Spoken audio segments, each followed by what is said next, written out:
All right, so let's get you details as polling is underway in Mizoram and in Chhattisgarh. In Chhattisgarh, it's the first phase today with just 20 out of the 90 seats polling today. The second phase in 10 days, while in Northeast is Mizoram.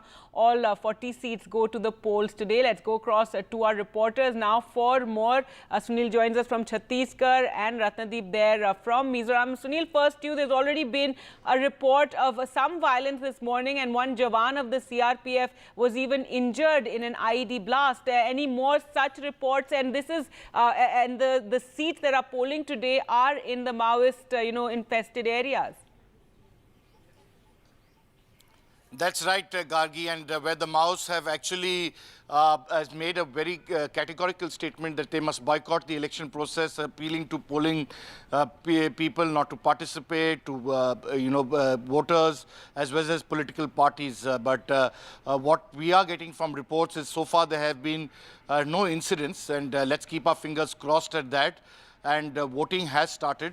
Much will depend because these are in far-flung areas, and these are extremely remote areas. Some places which I visited yesterday, extremely difficult to travel across the state because connectivity is a huge issue. Despite the fact that they have been affected, development hasn't taken place in those areas, and it's in that context that it's unfortunate that there has been an incident from the Chhattisgarh police, but so far I think there is a huge presence of paramilitary forces across those Maoist-affected districts, nearly 12 of them. And voting has started at 7 o'clock, will end early at 3 p.m. To ensure that those who have participated are taken back to safety. So that entire process has definitely started, and right now I'm here in Rajnandgaon, where the former Chief Minister of Chhattisgarh, Mr. Dr. Raman Singh, is contesting. This will be for the 5th time. And he's definitely, hoping that he could be the Chief Minister again. There has been brisk polling here, and as you can see, the lines continue. I'm not going to ask them like I did the earlier bulletin, but definitely many of them are talking about the issue of development as well as various other concerns that they face that you have heard from the people themselves. That's right, Sunil, and a lot of announcement of welfare measures by both parties. This is something the Congress has been doing, of course, and in Chhattisgarh we've also had these Modi guarantees that have been talked about ahead of elections. So both parties really playing up that aspect. That's right. This Modi guarantee is a big turnaround. In fact, the Prime Minister himself promising from Durg when he was campaigning to say that they will be extending for the 80 crore poorest of the poor, the free ration scheme for another 5 years. These are, some of the concerns that people have been talking about, that when you're in, the 5th largest economy, and yet there are these social inequalities. And that's the reason why we saw in Chhattisgarh promises galore. And even though many people have been talking about freebies to be stopped, but there has definitely been clearly a focus amongst the people to seek for those benefits. So we saw the no less than the BJP make a turnaround and promise gas cylinders at 500 rupees. The fact that MSP will be 3,100, prompting the Congress to even better that to 3,200, promise free education to its citizens here, and the list goes. And ultimately, as you saw, many people really don't believe in these promises. They really actually look at what they feel is an important issue for them today as they go to vote. All right. Thanks so much for that, Sunil. We're also joined by Anurag, who's in South Bastar, near a polling station. On your way there, Anurag, tell us where you are and tell us also about, the key issues ahead of these elections. And in this particular area, in this phase where 20 seats are going to the polls and 12 of them in the, Naxal-affected areas. Gargi, you will be really jealous of me if I can show you the visuals of these green paddy fields, and my camera person, if we can just pan it down to the pond here. I'm on my way to Lohandiguda. Rizwan, bhai, if you can just pan the camera there and make Gargi jealous of where we are. And we are on our way to Lohandiguda, Gargi. Remember, this is the place where few years back, Congress made a poll promise that they will return back the land which was given to the mega steel plant of Tatas, and that was returned back to the tribals. And Congress made a poll promise about that. So we are on our way to Lohandiguda, which is also the ancestral village of the PCC chief Deepak Baj. So we will try and connect with Deepak Baj because he's supposed to, cast his vote there in Lohandiguda. So it is of very, in Chhattisgarh politics, it's of much importance, tribal areas and the land here, because now the Congress is also making an issue about this NMDC plant, which is in Nagarnar near Jagdalpur. And these people, you can see these people, these tribals, they are also going to cast their votes. The areas here a bit difficult to reach to the polling station. Somewhere the polling stations are 7 to 8 kilometers away from their village, so they're going all the way to cast their votes. And we will also be joined by the PCC chief few minutes later. Gargi? All right, Anurag, so we'll, leave you so you can make your way to the, polling booth and get the interviews from the leaders. But let's go across to Ratnadeep now for more. And Ratnadeep, we came to you right at the start of polling and we saw the Chief Minister Mizoram Thanga was there to cast his vote bright and early. He's all set to cast the first vote, but it seems the polling machine, it malfunctioned and he was unable to cast his vote. First, tell us about that. That's right. In fact, we are at the same polling station. This is Ramlung Primary Government School, and there are 3 polling booths. So one of the polling booths, Mizoram Thanga was the first person to turn up before 7 o'clock, and we did bring those visuals. And as he entered to cast his vote, the EVM malfunctioned. So he was told that it will take some time. So he excused himself and he has gone back to his official bungalow. And we are told that he would come here within a short time and cast his vote. Now, clearly, right from the morning, you can see there was a huge turnout in these polling booth. Remember, the total electorate in Mizoram is not very much. There are only 8,57,000 voters, and in urban constituencies like this one, which is Aizawl North 3, each of the polling booths will have about only 2,000 voters or so. So therefore, people usually turn up in large number. You can see some senior citizens here. But we would also like to show you one important aspect of the Mizoram elections and the electioneering process, which is the involvement of the church even in the polling process. And they are the volunteers of the Mizo People's Forum. It is a church-backed election watchdog, and they have been monitoring the election process, the electioneering process. There were some ground rules set in terms of how the political parties will campaign, and all the political parties abided by them. And today here also their volunteers are here. They're helping the election commission to make sure that there is no crowding outside the polling station, that everybody gets a seat to seat and and cast their vote when their turn comes. We would like to talk to one of their volunteers here to understand how they actually function. Sir, if I can get your name. My name is Mr. Ruala. You are a member of the Mizo People's Forum. This is the local unit here. So tell us how you are an election watchdog. You keep oversee the election. So what were your duties during the campaigning, and now what is your duty? My duty is the people, voters will come here to cast vote peacefully, and no problem. This area, everything is peaceful.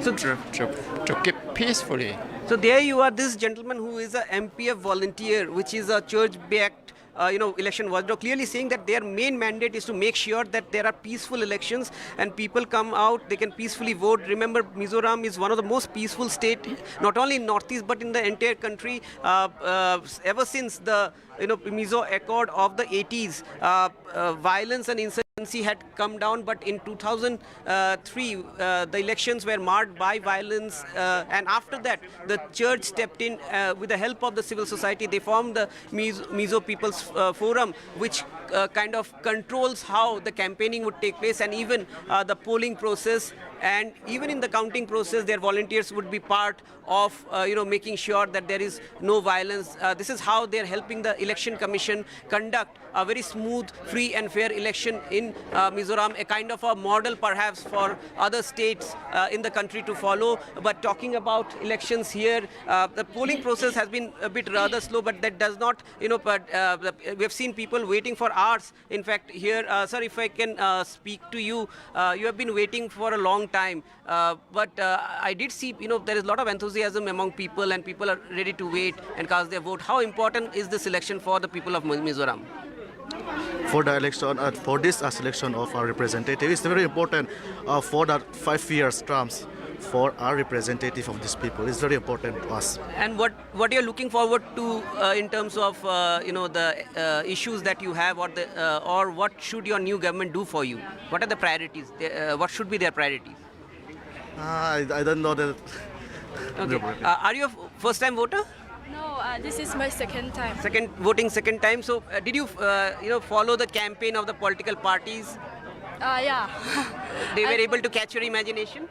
Yeah, I hope so. And what do you hope, what kind of a new government you are looking forward to? Like corruption-free, who compromise our hope, all that. So there you are, a young voter, clearly saying that they need a corruption-free government, they need good governance. That has been the moot point of the people we have spoken to. In fact, you can see here one of the lady volunteer of MPF, showing the way which side the voters should go. So this is a very interesting way how the polling process is also overseen by the church-backed body. This just goes to show the significance and the importance of church in Mizoram politics, and how what the church kind of wants, or how the church influences. The influence of the church becomes a major factor in every election. That's right. Thanks so much, Ratnadi, for joining us there and, getting us all those voices as well. And hopefully the Chief Minister, Zoram Thanga, is going to be able to cast his vote after 9:30, given that he was there bright and early, yet the machine malfunctioned. Well, now to talk more about the elections, as this month of elections, of assembly elections, has begun today. We're joined now by Amitabh Tiwari, political strategist and commentator, and Madhavan Narayanan, a senior journalist. Thank you so much both for joining us. Amitabh, Tiwari, first let's talk about Chhattisgarh and 20 seats going to the polls today. The Congress has been fairly, optimistic ahead of elections, and they've been quite, their faith there in their very energetic Chief Minister Bhupesh Baghel. Yeah, so of these 20 seats which are going to polls, the Congress had won 17 in 2008. Yes. So it had swept. 12 seats are from the southern region, the Bastar region, which is Naxalism affected. And 8 seats are from the central region, where also the BJP had led. Now, in the southern region is a Congress stronghold, because Congress had won this even in 2013 when it had lost the elections to BJP. 11 of the 12 seats in the southern region are ST reserved seats, and the Adivasis have been backing the Congress here for a long time now. Now, this time the issues could be comeback of nationalism, because we've seen some incident already happening there, religious conversion, a natural anti-incumbency. So BJP needs to make some gains here if it wants to make the contest close. Now, if we see, women voter is the X factor in Chhattisgarh, because the women voter outnumber men, the women turn up in more numbers than men, and Chhattisgarh is the state which has the highest number of women MLAs in the country. Both the parties have given 15% tickets each to women in Chhattisgarh. So this is going to be a fascinating contest, where BJP would want to make some gains because it had lost big time last time in 2018. Right, and Congress hoping to retain that, tribal vote in these areas. And Amitabh Tiwari also, what we were discussing with the reporters, there is this, competitive promises being made to the electorate, while the BJP initially, has hit out at this ravery politics, as they call it. Now you do have the, Prime Minister's guarantees, Modi's guarantees that are being talked about ahead of the Chhattisgarh elections. Some would say you can't help it in assembly polls. That is the way to go. Yes, see, so it is also a manifesto versus manifesto. It's also a battle of the state Labhartis versus the central government Labhartis. So BJP is hoping that the central government Labhartis would back the BJP in a state election. That rarely happens. Now, farmers are the most important voters in Chhattisgarh because the lives of 80% population depend on them. And Bhupesh Baghel's policies of bonus on paddy procurement, farm loan waivers, and free electricity have been a hit with the populace. That's why we see the BJP coming up with a 3,100 rupee per quintal procurement of paddy, 10,000 rupees per year for agricultural laborers.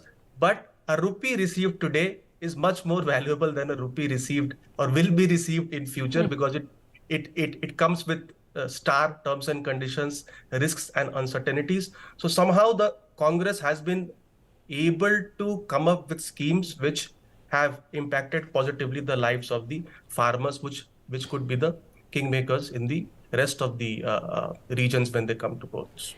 Right. Madhavan Narayanan, your comments first on Chhattisgarh, elections. The Congress has this seen as a younger, energetic Chief Minister in Bhupesh Baghel, and, they're quite confident of, repeating the government here. Yes, Gargi, I think Amitabh has pretty much laid out some of the details, granularity in the whole election. But let me give you the bigger picture so that we really understand what's going on. The BJP's traditional planks of national security or Hindutva do not run at all in Chhattisgarh because the minority population, including both Muslims and Christians, is less than 4%. The Congress has always had a strong play wherever there is a strong pluralistic narrative in which tribals play a major role. So 30% of Chhattisgarh is tribals, and therefore to that extent that is important. Also, we need to remember that, although your correspondent was going gaga over the greens of the paddy fields, Chhattisgarh is also the red zone, not just because of the Naxalites, but also because it has had issues related to mining and exploitation of minerals and whether big business gets the share of the minerals. What does it mean for forested areas where community rights of lands are being encroached upon? All these are areas in which the Congress has historically played a stronger role from the left side of the political spectrum, wooing the Adivasis. To that, if you add the fact that a bulk of the farmers that Amitabh spoke about are smaller marginal farmers, there is a natural economic bias there towards the Congress. The important point to remember is that, although Prime Minister spoke against freebies or raveries, as he called them, he's also the coiner of the term Labharti into the Indian political lexicon. So there is a lot of self-contradiction in this kind of narrative. But the important thing to remember is that Chhattisgarh politics is about social and economic issues in which caste census has been added as a sauce to the entire chaat masala that is already there. So the important thing is it is an economically focused elections in which Bhupesh Baghel has a strong incumbent advantage because he's been going broke on economic populism. So it is this populism, it is handout versus handout. And therefore we'll have to see whether there is an anti-incumbency mood and the last but not the least, let me mention the Mahadev app related Well, that was going to be my next question. And Anurag, when you're talking about tribal, issues and projects, he did speak about that as well, how there was a promise last time around against the Tata project and the land would be returned to the tribals. But yes, let's talk about the Mahadev app controversy and the ED case. And how do you think, as is having any sort of resonance with the electorate? We've had the opposition leaders and chief ministers all hitting out over ED action. Yeah, I think it's important to remember that this came, strangely enough, it's too much of a coincidence to believe that the Enforcement Directorate would hit on this issue just with 4 days to go before the polling. Therefore, there is a certain strong political flavor in which there is no judiciary involved. So it's all about trying to swing the fence sitters to see if the BJP can come to closer to the voters on that front. I am sitting far away. I don't think it, but it really matters. But it's important to remember that Bhupesh Baghel is also talking about coal mining related irregularities in which the BJP is the target. And in fact, I was joking somewhere that Dr. Raman Singh, who's also former Chief Minister, and Bhupesh Baghel, even they look alike and talk alike in many ways, although they are in opposing parties. They even dress alike. So it's going to be a 19-20 ka election from the issues point of view. But if there is a silent wave somewhere, which is a part and parcel of Indian politics, which I've covered for decades, it's different. But waves tend to be anti-incumbency, but there is absolutely no sign of any anti-incumbency wave in Chhattisgarh. All right, that's interesting.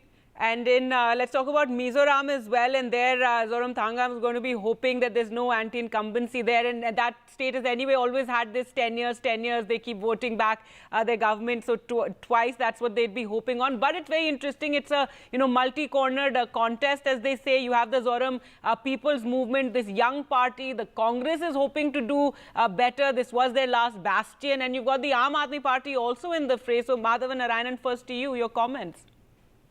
Well, I think the important elephant in the room is that increased tribal awakening in the northeast, and Manipur has sneezed, and therefore Mizoram has caught a cold.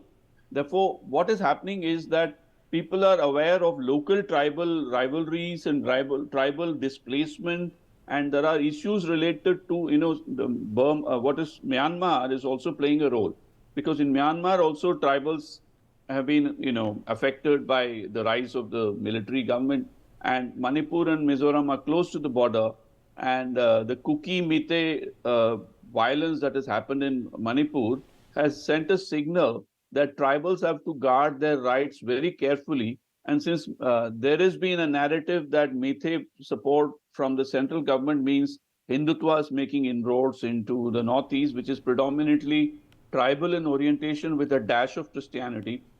In fact, Rajiv Gandhi, when he was a prime minister, signed the peace accord with Mizoram, Laltenga, but at that time he was accused of playing pro-Christian politics by the BJP, and therefore the religious divides to form a part of the politics. But the overwhelming thing to note are two things. The youths are waking up to their own identity, and tribal identity is being zealously guarded in so many ways. And therefore, regional parties are emerging as a major force. Earlier, there used to be regional chieftains being endorsed by the BJP or Congress. Right. Now they've got a certain, what I call a political sovereignty of their own, where they, last week's remark by the current Chief Minister, Zoramthanga, that he would like to distance himself from the BJP in some way, is very significant, because earlier there used to be the rubber stamp tribal leaders. Now the tribal leaders are no longer. What happens after the election results is also something where we again see. Northeast has always been a place for horse trading of some kind or the other. Absolutely, with a lot of, unfortunately, that's with an alphabet soup of that's something tribal that we have seen. And, the Congress has been making much of the fact the Prime Minister didn't go and campaign there. But yes, Amitabh Tiwari, your comments on the elections in Mizoram. See, there is some natural anti-incumbency against the MNF, but there is also likely to be a division of votes, as Madhavji has said, between the ZPM and the Congress-led alliance. So while there are tribal rivalries, ethnic rivalries, there is also this Hindu versus Christianity element which has entered the contest in Mizoram, but the Hindus are in a minority there. The part which you mentioned about the small base of the voter base, it's only 21,300 per assembly is the vote base, and 20 out of 40 seats in 2018 were decided on a victory margin of less than 1,000 votes. So it's a very close election. It can go any way. Post-poll alignments are going to be the key, as most of the surveys are saying that the assembly could be a hung situation. And there is where the Congress might see a hope, because it seems very difficult for the Congress and the MNF, which have been at loggerheads or the main players for so many years, to form a post-poll alliance, more so when MNF is part of the NDA. The BJP has no stake, and with the MNF also saying clearly that they won't be sharing a stage with the Prime Minister if he comes to do campaigning, the BJP has chosen to stay away. However, both are contesting. BJP is also contesting separately. On some 22 seats, yes. On some 23 seats, but BJP is not in play, and it would not want a Congress-led government to be installed in Mizoram like in Telangana. Because see, the narrative of the entire election of these 5 states is Congress is today in power in 2 states and BJP in 1. Now the Congress needs to win 3 states to create a mahal or an environment in its favor, and it sees Mizoram as one of them. But the third party is likely to spoil its chances. All right, when we talk about the semi-final, as we in the media have been portraying these assembly elections, well, thank you. I'm out of time. Thank you so much, Amitabh Tiwari and Madhav Narayanan, for joining us on the program. And we'll continue to bring you all the very latest as elections are taking place in Chhattisgarh, the first phase of polling underway, and in Mizoram. Do stay with us.